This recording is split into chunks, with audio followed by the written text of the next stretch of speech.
Mostly cloudy with spotty rain by day on Thursday, but more rain Thursday night.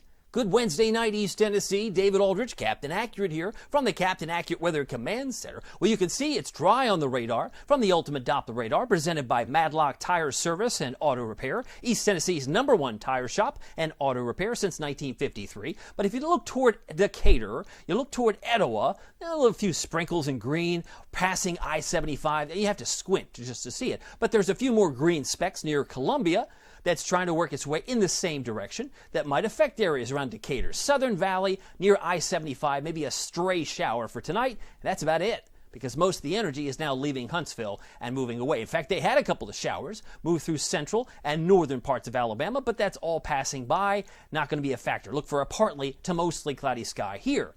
Meanwhile, more snow reports across northern Minnesota and across parts of the Dakotas, while lightning, thunderstorms north of Dallas. Almanac today, we hit 58 degrees. I was expecting 57.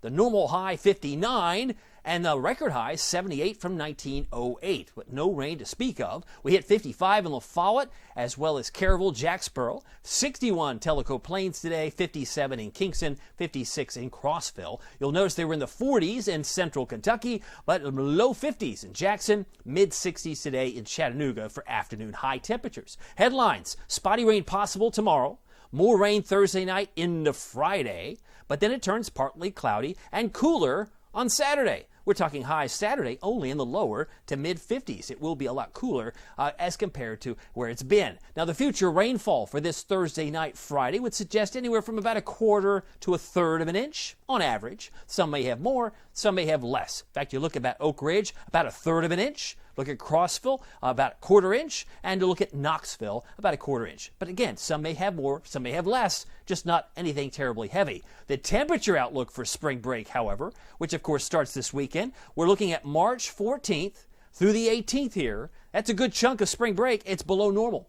We could be 5 degrees, 10 degrees, 15 degrees below normal in some cases during what depends on what day of the week. But D.C., if you're headed to Richmond, if you're headed to the beach, like Myrtle Beach, or maybe you're headed to Wrightsville Beach, you're going to find below normal temperatures. You're going to have a hard time escaping the cold, relatively speaking, even this upcoming week ahead. Futurecast shows the colder air in blue as it kind of oozes down, especially the lighter shade of blue. There's a spin here, and it comes down Friday night, Saturday morning. We could drop easily down to about 34 degrees in Knoxville. So it's going to be cold, some cold mornings.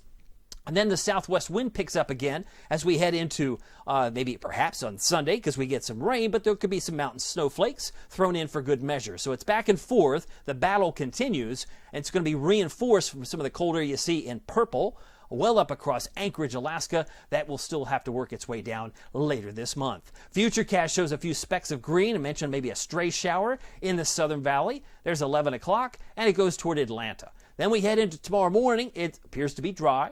By midday, it appears to be dry, and even this front, this warm front, appears to be too far north for my taste. I think we're going to keep it dry even through 3 o'clock and beyond. Most of the heavy rains may be down toward Atlanta or south of Huntsville, but eventually it'll fill back in, and this front will gather more momentum and bring in some rain. That's 2 o'clock in the morning on Friday, and it continues to rain probably just after sunrise, but then the sun's going to pop out, and we'll find some wind gusts around 25 miles per hour. But Friday's high temperature should be closer to 60 once we get colder. Obviously, Friday night we're down to 34, and a few snowflakes for the Tri-Cities, possibly parts of the Smokies, but that would be pretty slim. They're not going to last all that long where they form. Saturday night, we bring in more rain, because I think Saturday night, Sunday, we have another round of showers. So for tonight, 40 degrees your low.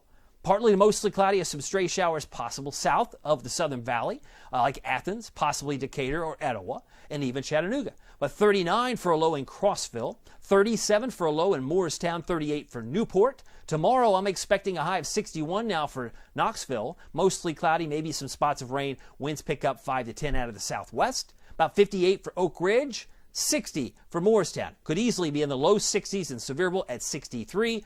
62 for Dandridge and Newport, as well as Jefferson City. Now, how about the forecast? The 7-day forecast from Captain Accurate looks like this. It got a 60% chance of rain Thursday night, and then we get some early rain showers going and we give way to sunshine.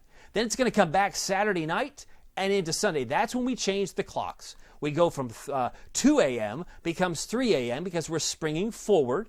I have some mountain snowflakes on Sunday, but even Sunday could yield about a quarter, I'd say an inch to an inch and a quarter. An inch to an inch and a quarter of rain just on Sunday. So Sunday's probably going to be the heavier rainmaker. That's why I left an 80% chance of precipitation. Drops and flakes may persist on Monday. Then Monday night, there may be a few surprises. Hey, I got a snow shower. Because our temperatures are going back in the mid to upper 20s. That's pretty cold. Some stray flakes may linger Tuesday morning and then back to 52. But that starts off at 25 on Wednesday. So there's some cold air, no doubt. By the way, you can keep track of it all using the Captain Accurate weather app with Pete Michaels Traffic. Just search the words Captain Accurate at the App Store and Google Play. Well, my name is David Aldridge. Some people call me Captain Accurate. It's not easy being accurate, so weather doesn't surprise you. We'll see you here next time. Take care.